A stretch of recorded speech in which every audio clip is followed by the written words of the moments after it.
잠깐 기도하고 시작하겠습니다. 하나님, 오늘 또 기독교 강의 두 번째 시간 우리 함께 같이 나누고 또 공부하면서 우리가 더욱더 하나님의 뜻을 깨달아 알게 하시고 하나님이 어떤 분이신지 또 우리가 어떤 존재인지를 알게 하시고 이것을 배워서 우리 삶이 변화되는 그런 경험을 가질 수 있도록 좀 저희들에게 은혜를 베풀어 주시옵소서. 예수님의 이름으로 기도드립니다. 네, 지난주에 하다가 이제 끊긴데 31페이지부터 우리 다시 오늘 또 시작을 하겠습니다. 칭의 부분인데요. 기독교 강요 이 책으로는 제가 진 책으로는 94페이지고 제 책으로는 31페이지고 이거를 하면서 이런 식으로 원래 기독교 강요에는 그 절이 있잖아요. 26쯤 94페이지 26절부터 시작을 하는데 절이 있는데 각 절마다 다 핵심을 다 요약을 하고 그걸 가지고 이제 이거를 글을 쓴 거거든요. 좀 봐가면서 같이 또 보도록 하겠습니다. 신의. 하나님을 대적하는 자들은 율법을 명령을 어기지 않고 이를 지켜도 되고 지키지 않아도 되는 자유로운 권고사항으로 바꿔버렸습니다. 이제 구교를 계속 얘기를 하는 거죠. 여기서 보통 기독교 학면에서 누군가에 대해서 누구다 라고 이야기하지 않고 비판하는 것은 그냥 구교라고 생각을 하시면 됩니다. 구교, 이제 카톨릭이라고 생각을 하시면 됩니다. 카톨릭에서는 이렇게 얘기하는데 뭐 그러지 않고 뭐 하나님을 대적하는 자들, 설교에서는 더 적나라하게 표현을 하거든요. 설교에서는 개돼지부터 시작해가지고 아주 적나라하게 표현을 하는데 그나마 기독교 강요는 손으로 쓴 거라서 글로 남기는 거라서 그렇게까지는 하지 않은 것 같아요. 칼뱅이. 근데 설교에서는 더 적나라하게 표현을 하고 있고 하여튼 비판을 하고 있으면 그냥 구교다. 구교가 이렇게 하고 있는데 잘못된 거고 성경적으로는 이렇다라고 이야기하는 거. 그렇게 우리가 보시면 됩니다. 권고사항으로 바꿔버렸다. 그러니까 율법을 권고사항으로 바꿔버렸다는 겁니다. 하나님이 우리들에게 명령을 주셨는데 십계명 이후에 하나님께서 우리들에게 주신 그 율법은 명령인데 우리가 반드시 지켜야 되는 명령인데 카톨릭에서는 그것을 명령이 아니라 너네가 이렇게 한번 해보면 어때 하는 권고사항으로 바꿔버렸고, 그리고 이제 카톨릭 중에서도 그 수도사들이 권고사항을 스스로 지키겠다고 서약했다. 그러니까 내가 거기 이제 카톨릭에서는 요새도 순명이라는 단어를 쓰는데 순명이 보통 이제 자기보다 선임 그 사제들의 말씀에 복종한다는 그런 거거든요. 순명에 서약을 해요. 사제가 될 때 순명에 서약을 하는데, 근데 그 하나님의 율법도 나는 다른 사람들한테는 다 권고사항이었는데 나는 내가 이걸 지키고 스스로 지키겠다라고 서약을 해가지고 권고사항으로 받아서 지켜도 되고 지켜지 않아도 되는 사람들보다 자기 스스로가 더 의로운 사람들이 되었다 라고 주장을 합니다. 지금도 아마 그런 개념으로 저는 알고 있는데 정확하게는 지금 확인은 안 해봤는데 그런 개념으로 알고 있거든요. 그러니까 일반 성도들이 있으면은 이 율법에 또 하나님의 말씀에 또 성경에 또 카톨릭은 전통을 중요시하니까 선배들의 어떤 명령에 순명하겠다는 게 그 서약을 함으로써 더 의로운 사람이 되었다. 보통 사람과 다른 사람들이 되었다. 칼뱅은 이제 거기에 대해서 사탄의 자녀인 32페이지 보면은 자신들의 본성을 드러냈다라고 그렇게 아주 명쾌하게 그것을 정의 내리고 있습니다. 죄인인 우리의 본성을 생각할 때 율법을 지키는 것은 어려운 일이다. 은혜를 받아 그리스도인이 된다는 것은 율법을 벗어버리는 것이 아니라 그리스도께 접붙여서 율법의 저주에서 해방되어 그리스도의 영에 의해 율법이 우리 마음에 새겨진 것이다. 그러니까 그리스도인이 된다는 것은 율법과 보통은 어떤 분들이 그런 얘기를 많이 하거든요. 그러니까 율법은 구약 시대를 위한 것이고, 그리고 율법은 단순히 우리의 죄를 드러내기 위한, 우리가 죄인임을 알게 하기 위한 것이고, 우리가 예수를 믿은 다음부터는 이제 율법에서 자유로워진다라고 이야기를 하는데, 칼뱅은 율법에서 자유로워지는 것이 아니라 율법이 밖에 있는 것이 아니라 내 안에 있는 것이 된다. 밖에서 나를 억누르는 것이 아니라 내 마음에 새겨진 것이 된다라고 그렇게 이야기를 합니다. 율법을 지키지 않으면 저주 아래 있게 됩니다. 이것은 죄인인 우리 모두에게 적용되는 말씀입니다. 어떤 자들은 우리가 율법을 부분적으로 지킬 수 있고 그것이 우리의 공로가 될 수 있다고 주장합니다. 그리고 구원을 얻기 위해 필요한 나머지 의로움은 보석, 이게 계속 카톨릭 얘기죠. 보석과 공덕으로 채울 수 있다고 주장을 합니다. 보석은 여기 이제 책에도 작은 글씨로 설명을 해놨는데 지은 죄에 대한 대가를 어떤 행위로 치르는 것. 대표적인 게 그 가톨릭은 1년에 한 번씩 카톨릭 교도들은 그 고해성사를 하는 게 의무로 돼 있거든요. 고해성사를 하면은 그 신부한테 이렇게 칸막이 쳐준방에 들어서 신부한테 내가 무슨 죄를 저질렀습니다. 그러면은 신부가 그러면은 뭐 무슨 일을 하십시오. 그렇게 이야기를 해주는데 그 하라고 한 거를 따름으로써 함으로써 자기의 죄를 사함받, 자기의 죄값을 치를 수 있다. 그게 보석입니다. 보석. 옛날에는 이거를 굉장히 육체적인 거로 했었어요. 뭐 예를 들어서 마을 입구부터 여기 성당까지가 한 800m 정도 거리가 됐는데 거기가 다 돌길로 이렇게 깔려 있는데 거기를 무릎으로 뭐 10번을 왕복해라. 그런 거를 줬거든요. 아니면은 뭐 예루살렘에 가서 어디에 유골에다가 누구의 유골에다 입을 맞추고 와라. 로마에 가서 로마 교황청에 어디다 입을 맞추고 와라. 이제 그런 걸 시켰거든요. 그러니까 이 칼뱅 시대 때만 해도 그런 일들이 쉽지 않은 거였어요. 쉽지 않으니까 자기가 자기 힘으로 보석을 못 하니까 이제 공덕도 쌓아야 되는 겁니다. 선한 일을 해야 되는 겁니다. 뿐만 아니라 그 성인들한테 기도해가지고 뭐 성 누구여 우리를 위하여 비로소서 그렇게 기도를 하고 그 다음에 뭐 또 방금 전에 얘기한 대로 누구의 유골에다가 입을 맞추고 그런 것을 통해서 성인들의 공덕을 내가 이렇게 나눠 받아서 내가 필요한 어떤 의로움을 채울 수 있다라고 그렇게 주장을 했는데, 칼뱅은 이제 거기에 대해서 성경은 그들에 대해서 이렇게 표현합니다. 거짓되고 심히 부패하며 어려서부터 악하고 모든 생각이 허무하며 제 길로 가고 하나님을 찾는 자가 없고 하나님을 두려워하는 자도 없다라고 그렇게 한마디로 단정을 지어버립니다. 이런 모든 주장에 대해서. 왜 그러냐? 이게 왜 이것이 잘못된 가르침이고 이럴 수가 없느냐? 성경에서 계속해서 우리들에게 강조를 하지만 모든 사람의 모든 행위는 부패한 상태이기 때문이다. 33페이지. 순수하고 어떤 의로운 행위를 한다 해도 단 하나의 죄가 모든 의를 소멸하기에 충분하며 온 율법을 다 지키다가 하나를 범하면 모든 율법을 범한 것이다. 야고보서 2장 10절에서 명확하게 이야기를 해서 율법의 단 하나라도 어기면 모든 율법을 어기는 것이다 라는 이야기를 야고보서에서 하고 있지 않습니까? 뭐 살인하지 말라 하는 자가 간음하지 말라고 하셨으니까 살인하지 않았더라도 네가 간음하면 하나님의 명령을 어기는 것이다 라고 이야기를 하면서 율법의 하나라도 어기면은 모든 율법을 다 어기는 것이다. 소율의 문답에서는 여기에 대해서 인간의 죄에 대해서 뭐라고 이야기를 하냐면은 하나님의 말씀에 불순종하는 것뿐만 아니라 순종함에 있어서 부족한 것도 죄다라고 그렇게 정의를 내리고 있거든요. 그러니까 칼뱅 이후로 개혁주의자들은 인간의 상태가, 인간의 행위가 어떤 상태냐, 인간의 행위는 99가지의 선한 일을 하더라도 한 가지 악한 일 때문에 인간은 결국 악한 존재다라는 이야기를 하고 있는 겁니다. 그리고 가만히 생각을 해보면 우리가 우리의 어떤 행위의 의로움으로 우리가 구원받을 수 있으려면 어디까지 의로워야 되냐는 거죠. 어디까지 선한 행위를 해야 되냐는 거죠. 우리가 그 기준이 있습니까? 성경에서는 명확하게 이야기를 하거든요. 근데 성경에서 이야기하는 기준은 단 하나도 빠짐없이, 단 1분도 빠짐없이 모든 생애 동안 모든 명령을 부족함 없이 지킬 때에 비로소 그것이 의로움이 될 수 있다라고 말씀을 하시는데 불가능한 거죠. 그게 불가능하기 때문에 우리는 율법으로는 의롭다함을 얻을 수 있는 가능성이 없다는 겁니다. 많은 분들이 여기서 벗어나서 어느 정도까지 우리가 열심히 하면은 그 열심히 하는 노력을 하나님이 봐주신다 라고도 이야기를 하거든요. 근데 성경은 열심히 노력하면은 그걸로 가상 여겨줄게 라고 이야기하지 않아요.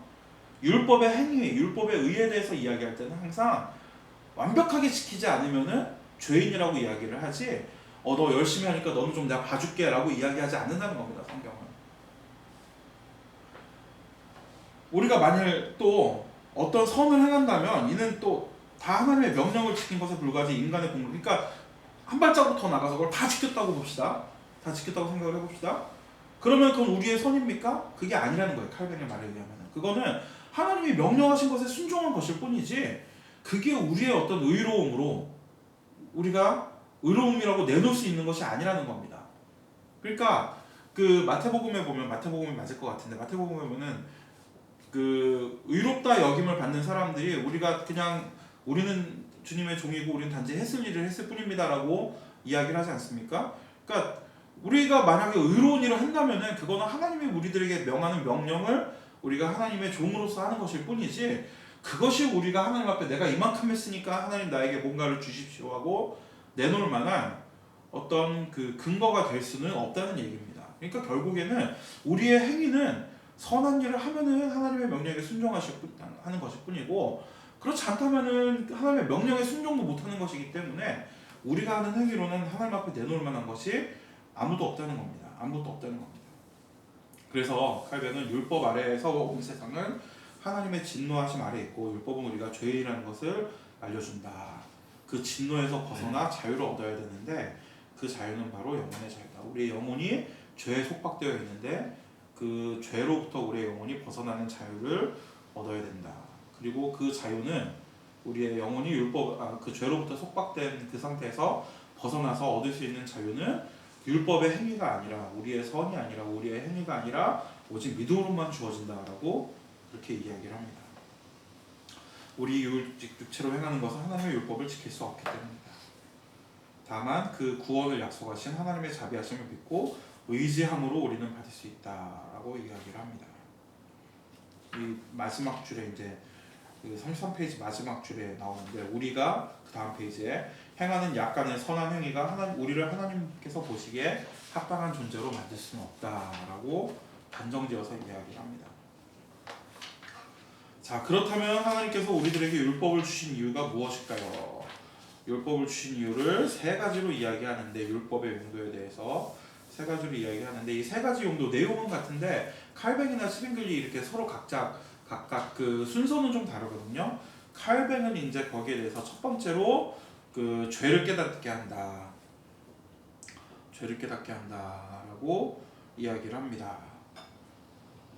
하나님의 뜻과 명령이 무엇인지를 배워 우리의 죄를 깨닫게 한다. 둘째로 그 율법은 죄악에 따른 형벌과 사망과 심판을 선언함으로써 범법자들에게 미리 경종을 울려 그들이 최대한으로 죄를 짓는 존재가 되어버리는 것을 방지한다. 이거를 우리가 그 사회적 용도라고 하죠.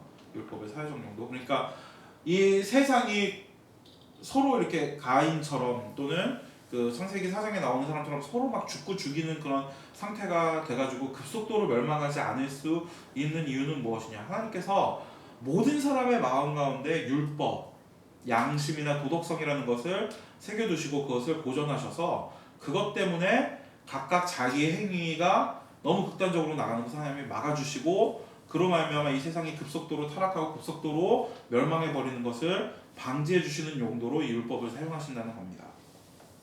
세 번째는 율법은 이제 신자들에게 무엇이 옳으며 무엇이 하나님께서 기뻐하시는 행위인가를 가르쳐서 하나님의 일을 하게 만든다. 그러니까 첫 번째가 죄를 깨닫게 하는 것, 두 번째가 사회적 용도라면은 세 번째는 이제 신자들에게 믿는 사람들에게 율법은 여전히 그 자신의 그 어떤 행위의 기준이 된다라고 이야기를 합니다. 그렇기 때문에 부르심을 받은 자들, 하나님의 자비하심으로 구원을 받은 자들은 율법에 순종해야 할 큰 의무를 지게 됩니다. 이는 율법을 지킴으로 구원을 받는 것이 아니라 거꾸로 구원받은 자들이 율법의 의무를 지게 된다는 의미입니다. 그러니까 율법을 지켜서 구원을 받는 게 아니라 구원받은 자들에게는 이제 율법을 지켜야 할 의무가 생긴다라는 이야기입니다. 그 소요리 문답을 보면은 39문 40문부터 시작해가지고 이제 이 율법에 대해서 십계명에 대해서 쭉 설명을 하고 그 다음에 십계명 그 강해가 끝나고서는 첫 번째 질문이 등장을 하거든요. 첫 번째 질문이 뭐냐면 십계명 강해를 딱 하고서는 이 계명을 지킬 수 있습니까? 하는 질문이 등장을 하는데 답은 지킬 수 없다는 거예요.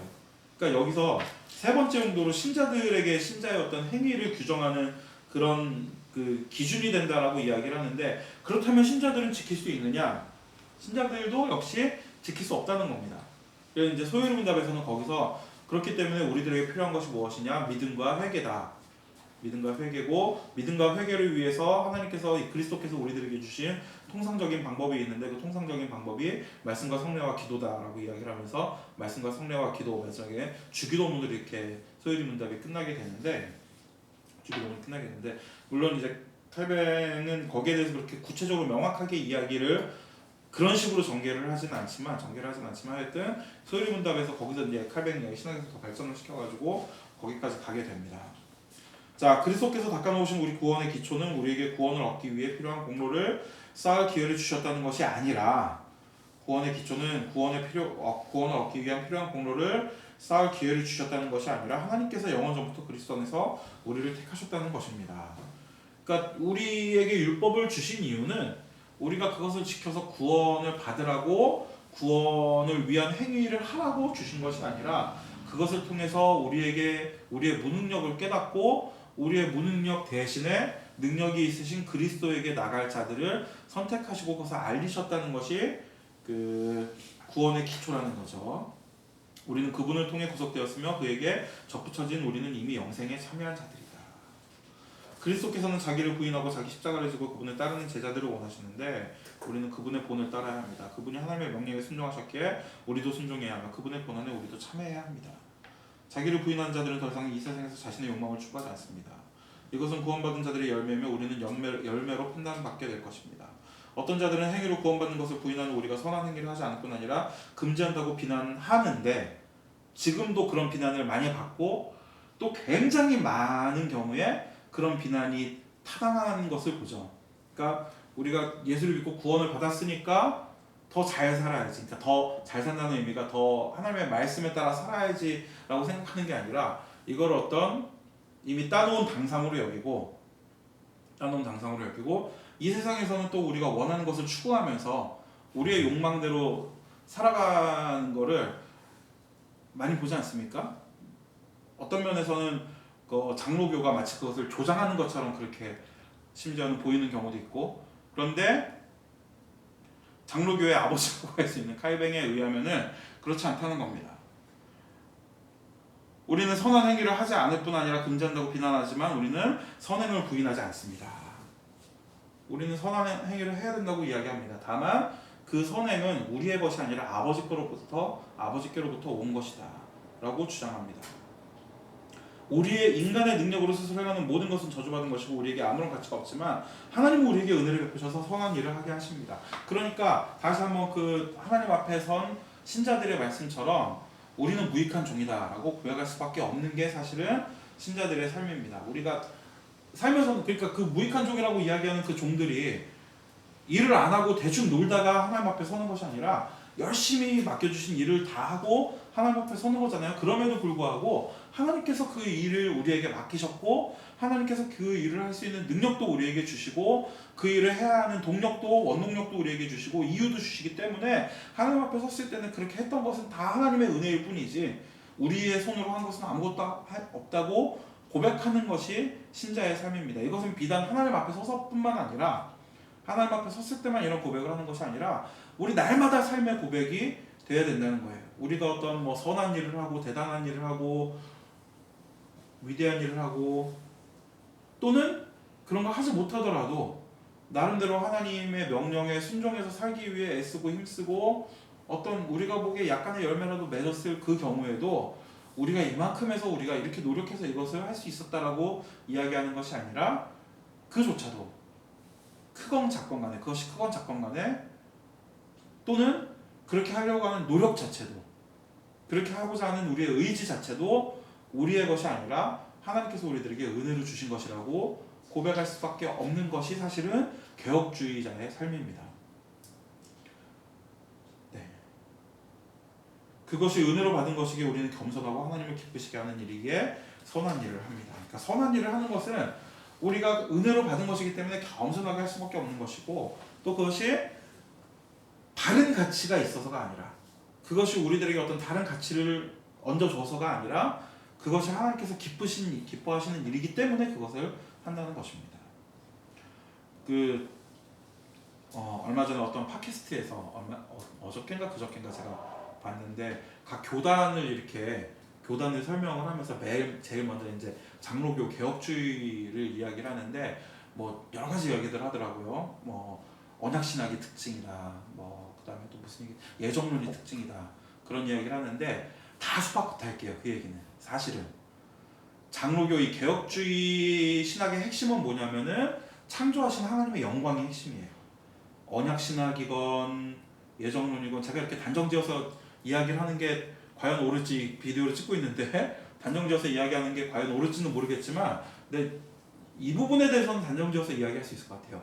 다른 모든 것들은 다 하나님의 영광을 위해서 하는 것이지 그거 자체가 핵심이 될 수 없거든요. 근데 그거는 딱 빼놓고서는 딴 것만 이야기를 하니까 자꾸 딴소리를 하게 되는 거예요. 예정론이 왜 있습니까? 하나님의 영광 때문이에요. 하나님께서 자신이 영광 받으시려고 뭐 전택설과 후택설로 나눠서 전택설에 의하면은 자신이 영광 받으시려고 누군가를 구원하시기를 결정하시고 구원하실 누군가를 창조하신다. 그게 전택설이고 뭐 후택설도 마찬가지로 하나님의 영광을 위한 것이고 모든 것의 핵심에 하나님의 영광이 있는 것이고 우리가 하는 행위들 우리의 생각도 그 핵심에는 하나님의 영광이 있다면 하나님의 영광을 두고서는 우리가 삶을 살아간다면은 우리가 뭐 방금 전에 이야기한 그런 뭐 언약신학이니 예정론이니 전택설이니 후택설이니 그런 것들을 잘 몰라도 하나님의 영광을 위해서 내 생각마저도 하나님께 드리는 것이라면은 그게 개혁주의라고 저는 생각을 합니다. 그게 맞을 거라고 생각을 하고요. 네. 자, 기쁘시게 하는 일이기 때문에 하나님을 기쁘시게 하는 일이기 때문에 선한 일을 합니다. 하나님께서 우리에게 베푸시는 죄사함의 은혜의 가치는 우리의 어떤 행위로도 그 값을 치를 수 없이 큰 것입니다. 그것은 그리스도의 거룩한 피를 대가로 지불해서 우리에게 주어졌습니다. 우리의 죄와 더러움이 너무나도 큰 것이어서 이 보혈이 아니고는 씻을 수 없습니다.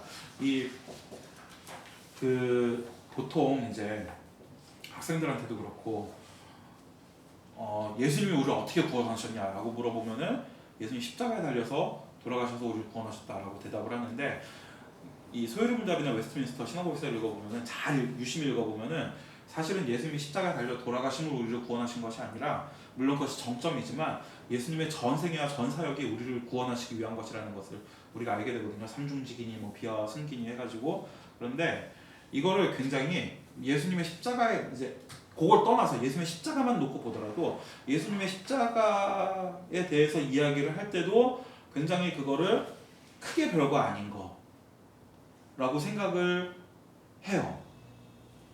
들여다보면 속을 들여다보면은 그냥 그렇다. 예수님이 우리를 위해서 십자가에 달려 죽으셨지. 근데 사실은 예수님이 십자가에 달려 죽으셨다는 그 사실 자체가 말할 수 없이 어마어마하게 큰 일인 겁니다.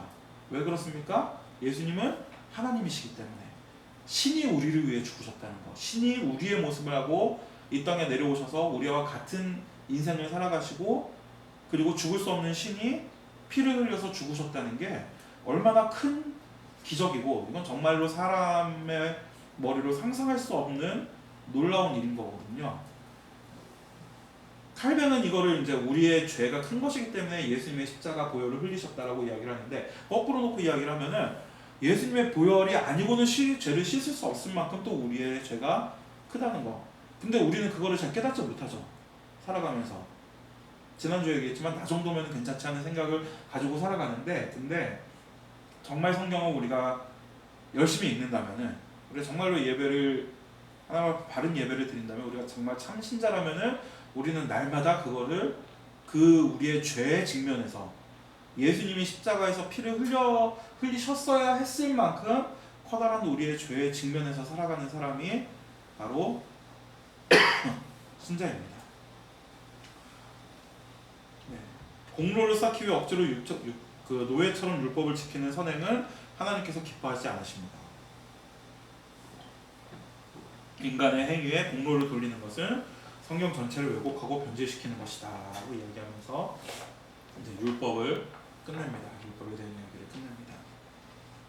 근데 사실 이게 그 인간의 행위와 하나님의 은혜가 결코 대립되는 것이 아닌데 하나님의 은혜에 충만한 만큼 또 우리도 하나님 앞에 최선을 다하는 것이 그리고 최선을 다했음에도 그것이 하나님의 은혜라고 고백하는 것이 맞는 건데 이거를 너무 잘 잊어버리는 것 같아요.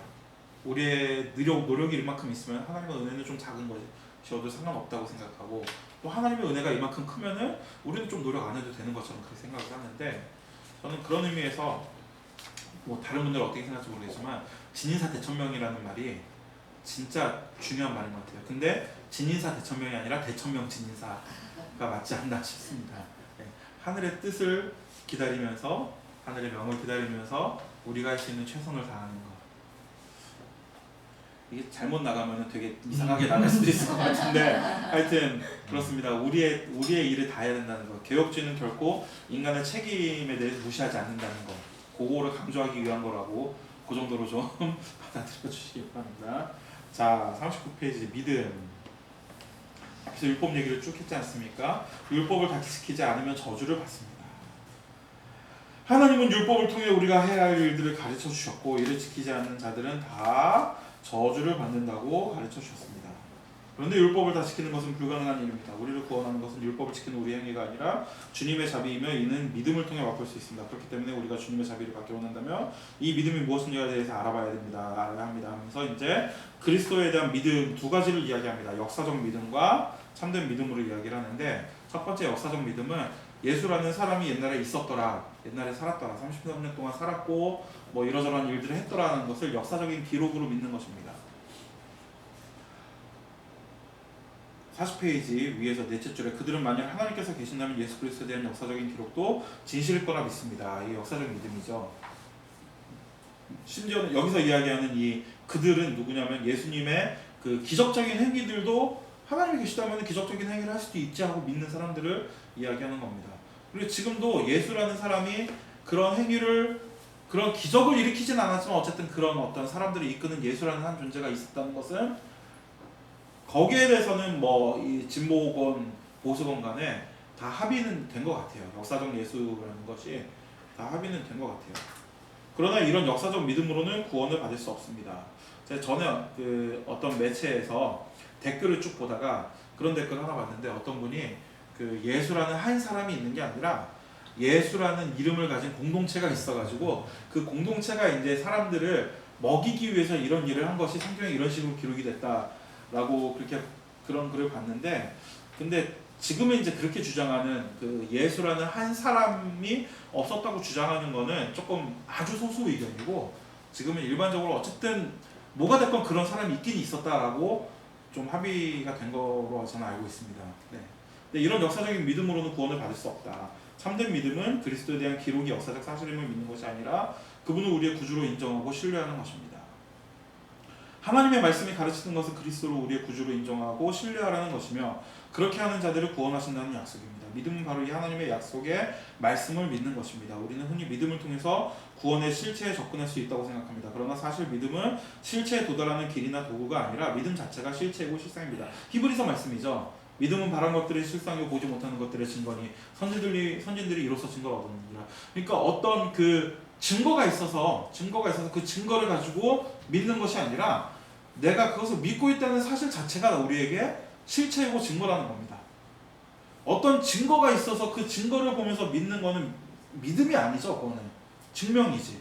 그렇지 않습니까? 과학적인 어떤 그 과학적인 진리, 증명들을 그걸 가지고 우리가 믿는다라고 이야기하지는 않잖아요. 나는 1 더하기 1이 2라고 믿어라고 이야기하지 않잖아요. 그거는 그렇게 그냥 공리라고 정해진 것이고 또는 나는 뭐 인간의 모든 몸은 세포로 구성되고 세포는 분자로 구성되고 분자는 원자로 구성되고 원자라는 것을 나는 믿어라고 이야기하지 않잖아요. 그거는 증명이니까 그건 인정하고 그냥 그렇게 아는 것이지. 믿음은 그런 게 아니라는 겁니다. 믿음은 그런 어떤 증거가 있어서 그 증거를 우리가 받아들이고 그것을 인정하고 그것을 합당한 것이라고 우리가 인정하는 것이 아니라 동의하는 것이 아니라 믿음은 그런 증거가 없이도 내가 지금 믿고 있다는 것 자체. 예를 들어서 성경이 하나님의 말씀이다. 사실 지금 이 18세기, 19세기 계몽주의를 지나서 지금 과학이 발달한 시대에 살고 있는 우리들이 성경이 하나님의 말씀이다라는 것을 과학적으로 증명해야 된다고 생각을 하는 경우가 많아요. 그래서 실제로 교회에서도 그것이 과학적인 사실이다라는 걸 증명하기 위해서 어떤 뭐 고고학을 연구하고 막 그런 모습들을 많이 보지 않습니까? 그 히스토리 채널에 익스트림 다큐멘트인가? 익스트림 다큐멘터리인가? 익스트림 히스토리인가 하는 그 시리즈가 있는데 성경의 기록들을 다 그렇게 고고학적으로 발견을 하기 위해서 홍해에서 실제로 건넌 자리가 어디냐, 그 바닷속에 들어가가지고서는 막 그 발굴을 하고 그 다음에 뭐 노아의 방주가 어디 있었냐, 그 노아의 방주를 만들기 위해서 막 어떤 일을 했느냐, 그런 것들을 실제로 밝혀내려고 노력을 하는데 사실은 그런 식으로 밝혀내는 게 가능할까? 저는 저 개인적인 생각인데 저는 그것이 별로 의미가 없다고 생각해요. 그런 행위가. 성경을 창세기 1장 2절부터 쭉 창조 기사가 나오는데 그 창조 기사를 과학적으로 증명하기 위해서 창조과학계가 활동을 하잖아요. 이렇게 나가면은 이건 되게 이상할 수도 있는데, 근데 저는 그게 물론 그분들이 노력하는 것에는 제가 노력은 인정하지만 그런 움직임 자체는 그런 과학적인 어떤 증명을 위한 연구나 그런 것 자체는 믿음에 있어서는 그렇게 큰 의미가 있다고는 생각하지 않아요. 되게 나중에 이거 자르시면 좀 자르십시오. 이거 보면 그냥 안 자르실 것 같아요. 안 자르실 것 같죠. 네. 왜냐하면은 믿음은 우리가 그런 것에 동의하는 게 아니기 때문에 그렇습니다. 과학적인 증거에 동의를 해서 우리가 믿는 것이 아니기 때문에 그렇습니다. 칼뱅이 지금 쭉 이야기하고 있는 거의 핵심은 뭡니까? 하나님의 선물이다. 하나님의 은혜다. 그러니까 과학적인 증거가 있어서 그 증거를 보고서는 내가 받아들여서 내가 믿게 되는 것이 아니라 믿음은 하나님이 우리에게 주시는 거예요. 주시는 것이기 때문에 하나님이 우리에게 주셨다는 그 자체가 우리에게 증거인 거고, 하나님 그런 믿음을 우리에게 주신다는 그 자체가 어떤 하나님에 대한 또는 창조주에 대한 또는 창조에 대한 또는 구원에 대한 믿음의 실체인 것이지, 그것이 다른 증거를 통해서 우리가 얻을 수 있는 게 아니기 때문에 그렇습니다. 칼뱅도 지금 제가 보기에는 그 얘기를 하고 있는 거예요. 역사적 예수에 대한 동의, 역사적 예수에 대한 어떤 그 예수라는 존재가 있어가지고 몇 년 동안 어떻게 살고 무슨 일을 했다라는 것을 지성적으로 우리가 받아들이고 거기에 대해서 동의한다고 해서 그걸 우리의 믿음이라고 할 수는 없는 거거든요. 믿음이라는 건 하나님이 우리에게 주신다는 겁니다. 우리는 흔히 믿음을 통해서 구원의 실체에 접근할 수 있다고 생각합니다. 그러나 사실 믿음은 실체에 도달하는 길이나 도구가 아니라 믿음 자체가 실체이고 실상입니다. 믿음이 무언가를 우리에게 보여주는 것이 아니라 믿음 그 자체가 본질이고 실체이며 증거입니다. 그러니까 뭔가를 내가 증거를 가지고 하나님을 믿는 것이 아니라 나에게 믿음이 있다는 것 자체가 하나님에 대한 증거이고, 나에게 믿음이 있다는 것 자체가 예수님이 우리를 위해서 죽으셨다는 것에 대한 증거이고, 그리고 나에게 믿음이 있다는 것 자체가 내가 구원받았다는 것에 대한 증거이지 다른 증거를 통해서 믿음을 얻는 것이 아니라는 겁니다. 이런 믿음을 가진 사람만이 하나님을 기쁘시게 할 수 있습니다. 이런 믿음은 하나님의 은혜가 아니고는 시작될 수도 없고 지속될 수도 없습니다. 하나님은 오직 이 믿음을 통해서만 우리에게 선한 행위를 허락하십니다. 그러니까 하나님의 은혜가 있을 때 그 믿음을 우리가 얻을 수 있고 믿음을 받을 수 있고, 그리고 그 믿음을 가진 사람만이 비로소 선한 행위를 할 수 있다는 겁니다. 참된 선한 행위를 할 수 있다는 겁니다. 하나님을 모르고도 선한 일을 할 수 있지만 하나님이 기뻐하시는 참된 선한 행위는 하나님의 은혜를 받아서 믿음을 얻은 자만이 비로소 참된 선한 행위로 갈 수 있다는 겁니다. 또한 우리의 희망과 신뢰는 오직 하나님만을 향해야 합니다. 우리가 무언가 다른 것을 신뢰하고 다른 것에 희망을 건다면 이는 다른 신을 섬기는 것입니다. 다시 한번 이야기하지만 지난주에도 1계명, 2계명 얘기하면서 얘기했지만 다른 무언가에 우리가 희망을 건다면 그것이 우리의 신이다. 그것이 우리의 우상이다. 그러나 다른 신은 없습니다. 그렇기 때문에 우리의 희망과 신뢰가 다른 것을 향한다면 이는 그저 허무하고 무의미한 것일 뿐입니다. 우리가 돈을 의지한다. 돈은 신이 아니기 때문에 그것은 허무하고 결국에는 무의미한 것이기 때문입니다. 십계명의 첫 돌판이 우리에게 가르치는 것이 바로 이것이다. 자, 이 하나님은 그럼 어떤 하나님이냐? 이 하나님, 근데 이제 여기서는 그 내용을 정리하지 않았지만 이 믿음을 하나님이 우리들에게 주시는 은혜의 방법이 뭐냐면은 바로 말씀이죠. 말씀과 성령과 기도죠. 소유림문답에서 이야기하기로는 말씀을 통해서, 하나님의 말씀을 통해서 비로소 우리가 은혜를 받아서 믿음에 이르게 된다. 그럼 우리가 믿는 하나님은 어떤 하나님이냐? 이 하나님은 삼위일체 하나님이십니다. 성경은 우리가 성부와 성자와 성령의 이름으로 세례를 받을 것을 말씀하셔서 세 분이 한 하나님이심을 가르칩니다. 또한 이 세 분 사이에 구분이 있음을 우리에게 알려줍니다. 성부와 성자는 구분되고 성부, 성자와 성령 사이에도 구분이 있습니다. 이 세 위격이 한 본질을 가지고 계십니다. 어떤 사람은 성부와 성자가 완전히 같지 않고 비슷한 본질을 가졌다고 주장하고, 또 어떤 사람들은 성부와 성자와 성령이 서로 구분되는 세 위격이 아닌 단 하나의 하나님이라고 주장합니다. 하지만 성경은 삼위 하나님께서 완전히 같은 동일한 본질을 가지고 계시는 세 위격이라고 가르칩니다. 42페이지. 어떤 사람들은 한 하나님께서 어떤 때는 성부로, 어떤 때는 성자로, 어떤 때는 성령으로 불리는 것이라고 주장합니다. 다니엘 신론이라고 하죠. 그러나 성부도 하나님이시고 성자도 하나님이시며 성령도 하나님이십니다. 세 위격이 하나님이십니다. 이게 성경에 나오죠. 예수님께서 세례 받으실 때 물가에서 세례 받으시는 성자 예수님과 하늘에서 성부의 음성이 들리고 성령님께서는 비둘기처럼 예수님의 머리 위에 임하시는 것을 통해서 이 세 분이 서로 구분되는 세 분이 존재하신다는 사실을 성경을 통해서 우리들에게 가르쳐 주시지 않았습니까? 구분되는 분들입니다. 고대의 교부들은 여기에 일치된 의견을 가지고 있습니다. 어떤 사람들은 본질이니 위격이니 하는 단어들이 성경에 들어있지 않기 때문에 삼위일체 자체가 인간들이 만들어낸 비성경적인 개념이라 주장하지만 여기 들어가 있었네요. 네, 주장 희자만 이렇게 돼 있네. 성경은 그런 단어들을 사용하지 않을 뿐 하나님께서 그렇게 존재하고 계심을 정확하게 표현하고 있습니다. 이런 것들이 종종 있죠. 성경에 단어가 나오지 않기 때문에 그런 단어가 나오지 않기 때문에 비성경적이다. 요 최근에도 그 순종 무슨 순종이었죠? 네, 적극적 순종과 소극적 순종. 적극적 소극적 맞죠? 네. 그거 가지고 적극적 순종이라는 말이 안 나오기 때문에 성경에 없는 거기 때문에 틀린 거다 이렇게 이제 주장하시는 분들이 계셨는데 제가 그런 거기 댓글에 요 내용을 달았어요. 삼위일체는 성경에 안 나오는데 삼위일체도 잘못이냐? 거기에는 다른 댓글이 안 달리더라고요. 네. 하여튼 그런 단어들을 사용하지 않지만 하나님께서 그렇게 존재하고 계심을 정확하게 표현하고 있습니다. 만약 성경에 등장하지 않는 단어를 사용하는 것이 모든 것이 비성경적이라 주장하면 우리의 믿음이나 의에 대해서 정확하게 표현하는 것은 불가능합니다. 예수님에 대해서 정확하게 표현하는 것도 방금 전에 봤듯이 불가능하고 이것은 우리가 지양해야 할 태도입니다. 하나님은 우리에게 이성을 주셨고 표현할 수 있는 말과 언어를 주셨기 때문에 굉장히 중요한 말씀이지 않습니까? 우리는 이를 적극적으로 사용해서 성경의 진리를 표현하기 위해 노력해야 됩니다. 하나님이 우리에게 이성을 주셨는데 이성 사용하는 것을 굉장히 불경한 것으로 여기려는 또 그런 분위기도 교회 안에 있어요. 이성을 사용해서 질문을 던지고 그리고 답을 구하고 탐구해가는 것을 굉장히 좀 불편하게 여기는 그런 분위기가 교회 안에 있는데 그런 것들은 온전히 오로지 그냥 신학자들 또는 목사님들의 몫이고 일반 성도들은 그냥 이렇게 믿으면 된다라고 말씀을 하시는 그런 분위기가 있는데 좋지 않습니다. 질문하고 답을 구하고 탐구해야 한다고 생각합니다. 네. 하나님께서 우리에게 이성을 주신 이유는 그러라고 주신 거거든요. 사용해야 합니다. 아리우스는 그리스도가 하나님이시오 하나님의 아들이라고 고백하는 척했지만 실은 그리스도도 하나님께서 창조하신 창조물이라고 가르쳤습니다. 첫 번째 피조물이다. 가장 하나님과 가까운 첫 번째 피조물이다.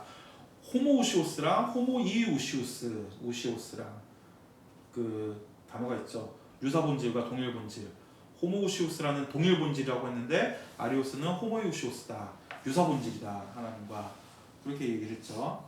아리우스라는 얘기가 맞죠 그게? 네, 하여튼 이에 반박해 믿음의 선배들은 하나님과 그리스도가 동일본질이라고 가르쳤습니다. 이게 아리우스만 그런 게 아니라 그 칼빈 때 유명한 세베투스도 그 세르베투스 화형이 결정되고서는 그날 밤이랑 그 다음날 아침에 칼빈과 파렐이 가가지고 그 세르베투스한테 한마디만 고백해라.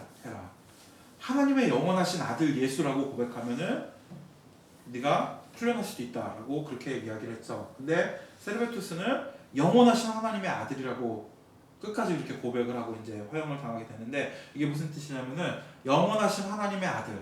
하나님은 영원하시지만 그 아들은 아니라는 거예요. 그런데 하나님의 영원하신 아들이라는 거는 예수 그리스도께서도 영원하신 분이다. 하나님이다라는 고백이거든요. 세르베투스가 그걸 거부했죠. 지금도 거부하는 사람들이 있습니다. 여호와의 증인. 예수님은 하나님의 영원하신 아들이다. 말하자면 그들도 지금 그렇게 고백하는 거예요. 그래서 하나님과 성부와 성자가 동일 본질이 아니라 다른 것이라고 그렇게 주장을 하고 있는 겁니다. 그러니까 굉장히 이런 여호와의 증인 굉장히 그 사람들 집총 거부랑 그 다음에 수혈 거부 빼놓고는 착하다 잘 산다 그렇게 이야기를 하지만 2000년 된 이단의 후예입니다. 2000년 된 이단의 후예입니다. 그리고 이게 굉장히 중요한 이유는 어떤 분들은 이런 이야기하면 그게 뭐 그렇게 중요하냐 그렇게 이야기를 하는데 우리가 똑같이 예수님이 하나님의 아들이다라고 고백함에도 불구하고 그 아들이라는 것이 어떤 의미냐에 따라서 우리가 구원받을 수 있느냐 없느냐가 갈리는 것이기 때문에 굉장히 중요합니다. 이런 것들이 미묘하면서도 굉장히 중요한 것들이거든요. 그래서 우리가 성경을 읽고 교리를 공부하고 이런 책들을 읽어야 하는 이유가 거기에 있습니다. 그 다음에는 사벨리우스가 나타나서 하나님을 성부와 성자와 성령이라고 부르기는 하지만 실은 성부와 성자 사이에 성부, 성자와 성령 사이에 아무런 차이가 없는 같은 본질을 가진 한 존재이며 이 단어들은 그저 한 본질의 여러 속성들을 보여줄 뿐이라고 주장했습니다. 구약에는 성부로 나타나고 신약에는 성자로 나타나고 지금은 성령의 시대다 라고 이야기하는 그런 분들, 그게 이제 이 이야기죠. 다니엘 신론. 뭐 또는 아버지가 직장에 가면은 뭐 부장님이고 집에 오면 우리 아빠고 교회 가면은 안수 집사님이고 그런 식으로 그냥 있는 곳에서 하는 일이 다름에 따라서 다른 것에 따라서 이름이 다르게 붙여지는 거다. 이런 이야기들. 이게 다 잘못된 설명입니다. 잘못된 설명입니다. 근데 이게 되게 저도 어렸을 때 그렇게 배웠거든요. 이렇게 배우고 삼위일체를. 또는 뭐 이 손을 보면서 손은 손바닥과 손등과 손가락이 이렇게 있는데 이걸 다 합쳐서 손이라고 부르지 않냐. 하나님도 이런 분이다. 뭐 하늘의 해처럼 그 해 본체가 있고 빛이 있고 열이 있는데 성부는 해고 성자는 거기 빛이고 성령은 능력이니까 열이다. 이렇게 가르치는 거. 이게 다 잘못된 가르침입니다. 이런 것들은 이제 양태론이라고 하는데 잘못된 가르침입니다. 우리는 이 부분을 100% 이해하는 게 불가능한 거고, 사실은 나중에 천국에 가서 하나님 만나서 직접 하나님한테 대놓고 물어보기 전까지는 불가능한 것이고, 소유리문답에서 이거기에 대해서 정리를 하는데 그거를 그냥 외우면 될 것 같아요. 소유리문답에서 뭐라고 이야기를 하냐면은 성부, 성자, 성령 삼위가 계시는데 이 세 분이 본체가 하나이시고 영광과 권능이 동등하시다라고 그렇게 이야기를 하거든요. 거기까지 가서 거기서 서는 게 맞지 않나 하는 생각을 합니다. 거기다 이제 덧붙여서 성부께서 어떤 일을 하시고 성자께서 어떤 일을 하시고 성령께서 어떤 일을 하셨느냐, 그리고 그 세 분이 다 동일하게 우리의 그 구원을 위해서 일하신다. 이제 그 정도. 한 가지만 더 덧붙이면은 그 제가 청소년들한테 이 삼위일체에 대해서 가르칠 때 이 세 분께서 하시는 일에 대해서 가르칠 때 이제 우리의 구원과 관련돼서 그런 얘기를 하거든요. 빵이 있지 않습니까? 빵이 있는데 이 빵의 이름이 구원빵이에요.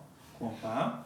이 구원빵을 우리가 먹어야 구원을 받는 거예요. 성부, 성자, 성령께서 어떤 일을 하는지, 성부는 이 구원빵을 구울 계획을 세우시고 성자 예수님은 이 구원빵을 실제로 구우시고 자기의 이제 몸으로, 자기의 인생으로 구우시고, 성령께서는 우리의 입을 걸려서 이 구원빵을 입에다 넣어주셔가지고 먹게 하셔서 구원하신다. 성부께서는 작정하시고 성자께서는 실행하시고 성령께서 적용하신다. 이제 그렇게 가르치거든요.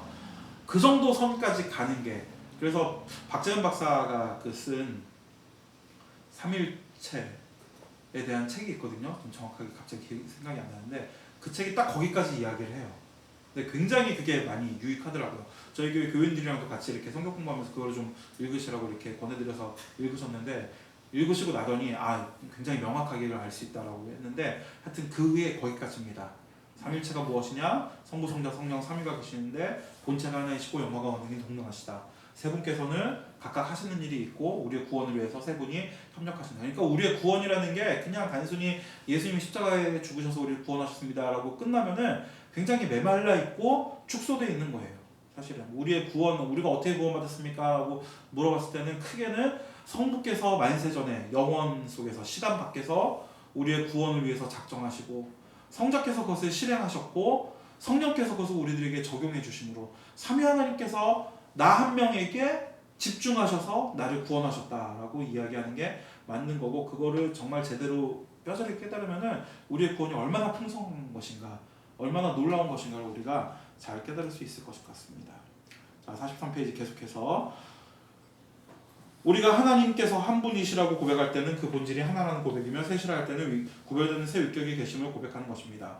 세 위격은 각각의 위격이 구분될 뿐만 아니라 서로 다른 일을 하십니다. 성부는 만물의 원천이고 기초이시고, 성자 예수님은 모든 것의 활동과 계획이시며, 성령께서는 활동을 위한 능력과 일을 효과적으로 행하시는 분이십니다. 사도신경은 이 삼위일체 하나님을 우리에게 잘 가르쳐줍니다 하면서 사도신경 강해로 들어가게 됩니다. 44페이지 사도신경 첫 번째 부분, 전능하사 천지를 만드시는 하나님 아버지를 내가 믿사오며 성부 하나님에 대한 고백. 우리는 우리의 모든 선하고 좋은 것은 하나님께로부터 온다는 것을 믿음으로 압니다. 이 센텐스로 사실 기독교 강요를 시작을 하거든요. 하나님께는 온갖 좋은 것이 있고 이 세상에서 우리가 그걸 발견할 수 있으면은 그것은 다 하나님께로부터 온 것이다. 사도신경의 첫 마디가 바로 그것을 이야기해주고 있는 겁니다.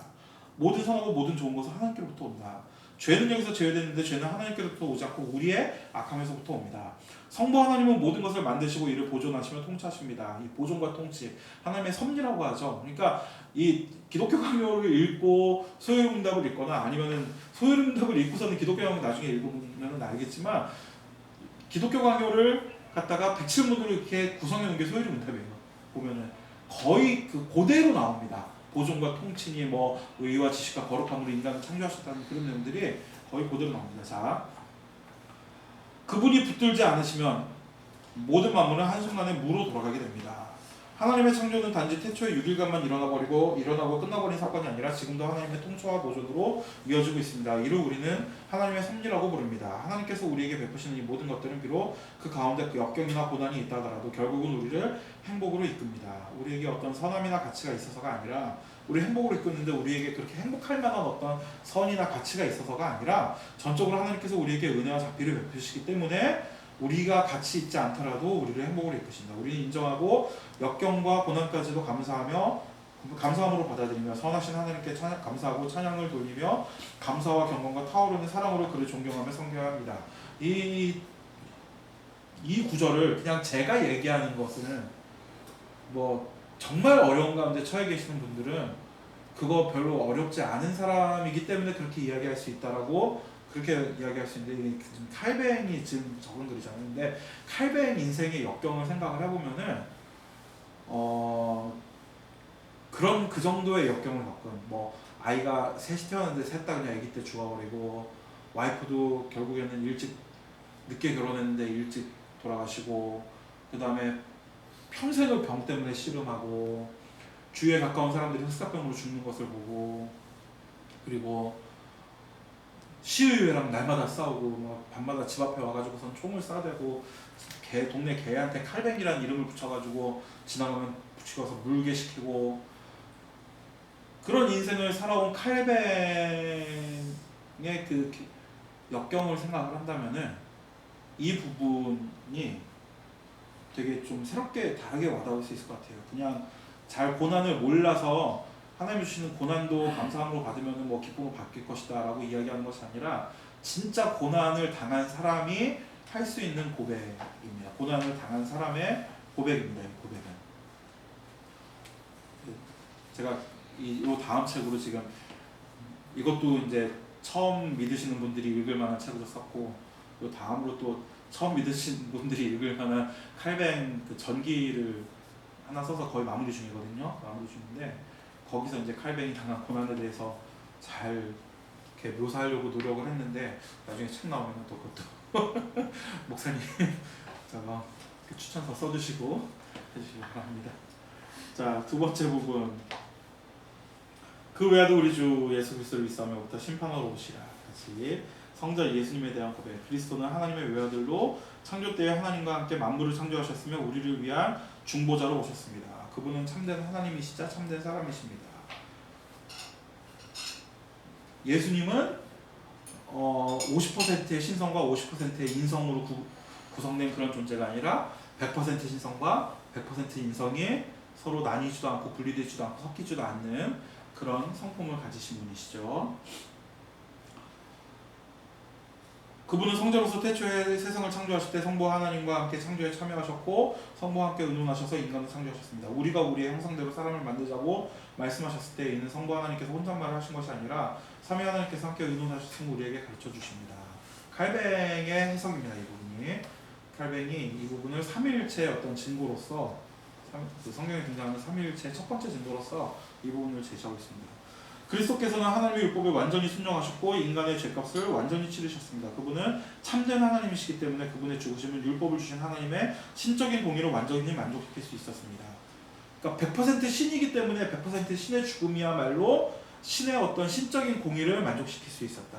또한 그분은 완전한 인간이시기 때문에 죄를 지은 인간을 대표해서 십자가를 지심으로 그 죄값을 치를 수 있었습니다. 100% 인간이시기 때문에 그 죄를 지은 인간을 대표해서 인간의 대표로 죽으심으로 그 인간의 죄값을 치를 수 있었다라는 뜻입니다. 그분은 참된 인간이시기 때문에 인간인 우리의 연약함과 부족함을 잘 알고 계시며 우리 옆에 계시면서 우리를 위해 성부 하나님께 기도하시며 중보자 역할을 해주십니다. 그분은 인간이시기 때문에 나를 아시는 거예요. 그분은 이게 굉장히 중요합니다. 이게 천사는 나를 알까요? 천사는 내 마음을 알까요? 천사도 몰라요. 내가 키우는 개가 내 마음을 알까요? 우리 부모님이나 또는 우리 자녀가 내 마음을 정확하게 알 수 있을까요? 알 수 없죠. 그러나 예수님은 알고 계십니다. 예수님은 하나님이시기 때문에 정확하게 아시고 또 인간이시기 때문에 그게 어떤 피상적인 지식으로 아는 것이 아니라 참된 인간이셨기 때문에 그것을 자기의 경험으로 자기의 그 실제적인 지식으로, 여기서 말하는 지식은 그냥 단순히 안다는 지식이 아니라 그 뭐라고 해야 되죠? 히브리어로는 야다라는 그런 지식으로 알고 계시는 겁니다. 그렇기 때문에 하나님과 우리 사이에서 그분은 중보를 하실 수 있는 겁니다. 우리의 일, 우리가 당하는 경험, 우리가 가지는 괴로움, 우리가 당하는 고난을 예수님께서는 그 몸으로 이미 체휼하셨기 때문에 하나님 앞에서 그것을 누구보다도 더 잘 아시고 누구보다도 더 정확하게 하나님 앞에 그 중보하실 수 있는 겁니다. 그분은 인간으로서 오셔서 죽기까지 낮아지셨습니다. 그분은 낮아질 수 없는 분인데 그렇게 낮아지신 것은 우리를 구원하시기 위한 은혜를 베푸신 것입니다. 그분의 낮아지심과 죽음으로 우리는 구원을 받았습니다. 아담의 불순종으로 잃어버려졌던 우리는 그분의 순종으로 되찾음을 받았습니다. 그래서 그분의 인성이나 신성 가운데 어느 하나를 부인하는 자는 그리스도의 구원과 하나님의 자비와 은혜 전체를 부인하고 거부하는 것입니다. 그래서 우리가 그 여호와의 증인을 이단이라고 하는 거고, 그래서 또 우리가 자기가 예수라고 하는 자들을 이단이라고 하는 겁니다. 네. 성경은 신성과 인성이 그분 안에서 완전히 존재하며 이 두 속성이 서로 교류하고 있음을 우리에게 가르칩니다. 예수님이 스스로에 대해서 아브라함이 나기 전부터 내가 있었다고 말씀하셨을 때는 그분의 완전한 신성을 말씀하신 것이었습니다. 또한 그분의 지혜와 키가 작았다는 표현은 그분의 인성을 이야기하는 것이었습니다. 그러니까 이거를 굉장히 칼빈도 계속 강조를 하는데, 예수님이 완전한 신이자 완전한 인간이었다는 것을 우리가 받아들이는 게, 근데 되게 우리는 그 예수님의 인성을 좀 무시하는 경우가 있어요. 예수님 인성을. 제가 옛날에 그 영화 제목이 뭐였지? 선 오브 갓이라는 영화를 봤는데, 선 오브 갓이라는 영화에서 성전 정화 사건을 이렇게 성전 정화 사건이 나오거든요. 근데 예수님이 되게 아름다운, 얼굴도 아름다운 사람을 썼더라고요. 되게 잘생긴 사람을. 아름다운 얼굴에 온화한 표정을 지으시면서 상을 이렇게 엎으세요. 상을. 사람들이 막 뭐라고 하니까 또 옆에 가서 이렇게 엎으세요. 제자들이 와서 말리니까 두 눈에 눈물을 가득 먹어서는 저들이 내 아버지의 집을 강도의 구리로 만들었다, 되게 거룩한 음성으로 이렇게 얘기를 하시는데 그걸 보면서 정말 사람들이 예수님이 인성을 가졌다는 것을 되게 불편하게 여기는구나 라는 생각을 잠깐 했거든요. 성경에 보면 예수님이 노끈으로 채찍을 만들어서 막 휘두르 때리시고 뒤집어 엎고, 그 다음에 막 우리말로는 되게 부드럽게 번역했는데 독사의 자식아, 뭐 회칠한 무덤아, 사실은 굉장히 강한 워딩이거든요.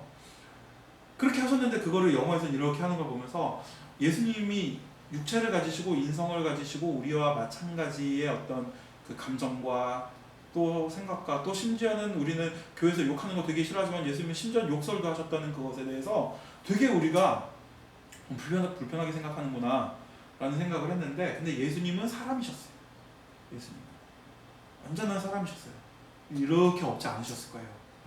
아마 모르긴 몰라도 이렇게 엎으시지 않고 막 뒤집어 엎고 채찍으로 막 때리고 그러셨을 거예요. 그러니까 얼마나 거기서 난리를 피우셨으면 사람들이 다 도망갔겠어요. 거기서 장사하던 사람들이. 그러니까 예수님의 신성과 인성 가운데 어느 하나를 우리가 부인하진 않더라도 불편하게 생각하는 것을 그쳐야 된다. 예수님은 완전한 사람이셨다.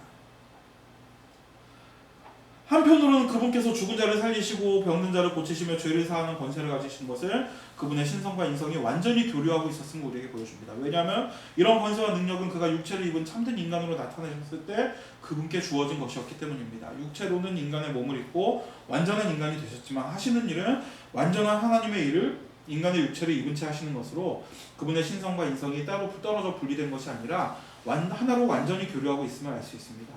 그리스도께서는 참 하나님이시자 참 인간이십니다. 그분의 인성과 신성은 완전히 구분되지만 결코 나눌 수 없다. 그러니까 우리가 받아들일 때도 그분은 참된 하나님이시지만 또 참된 인간. 그러니까 인간이시니까 얼마나 좋아요. 예? 인간이시니까 우리가 제가 넘어져서 다쳐가지고 허리랑 무릎이랑 팔이랑 지금 다 아픈데 예수님도 아프셨다는 거예요. 그러니까 내가 이 아픈 거를 예수님께서 아시고 그것 때문에 하나님께 아픈 거 어느 정도 아픈 거 아시니까 거기에 대해서 하나님께 간구하고 계시고 그런 나를 위해서 기도하고 계신다는 사실이 얼마나 우리 기분이 좋습니까? 그러니까 이 두 가지 무엇 하나 우리가 빠짐없이 바로 그렇기 때문에 그분이 우리를 아시고 바로 그렇기 때문에 그분께서 우리를 구원하실 수 있었다는 것을 우리가 좀 받아들여서 예수님에 대한 오해들에서 좀 벗어났으면 좋겠습니다. 오늘 시간이 1시간 지금 지났는데 여기까지 하고 다음 주에 또 계속해서 이게 지금 6장으로 되어 있거든요. 챕터 6개로 되어 있는데 8번 잡은 이유가 이런 식으로 좀 중간중간 잘라가지고 사실은 1시간 반을 할 것 같으면 제가 중간에 더 말을 많이 할 텐데 1시간씩 하려면 이렇게 좀 가고 있습니다. 하여튼 여기까지 이야기를 하고 오늘 마치고 다음 주에도 계속해서 하도록 하겠습니다. 질문은 있으시면 나중에 받도록 하고 우리 권사님 잠깐 기도해 주시고 오늘 모임도 마치도록 하겠습니다. 사랑과 은혜로 저희들을 이제까지 살게 하신 하나님 아버지, 저희들이 기독교 강요를 통해서 다시금 하나님의 존재와 삼일째 하나님을 고백합니다. 주께서 저희들을 사랑하심과 그 은혜를 알지 못하며 나를 내세우기를 앞서하는 일을 그동안 그리 살아왔음에 주님 앞으로의 삶에 저희들이 그 은혜는 분명 하늘로부터 오는 것을 믿고 삼위일체 하나님을 믿고 어느 하나도 땅에 떨어뜨릴 수 없는 은혜로서 살아갈 수 있도록 주님 도와주시옵소서. 함께 말씀을 전해주시는 전도사님에게도 늘 강건함으로 지켜주시고 이 공부하는 것이 시작이며 죽는 그날까지 함께 배우며 걸어갈 수 있도록 주님 도와주시옵소서. 예수님 이름으로 감사하기도 드립니다. 아멘. 수고했습니다.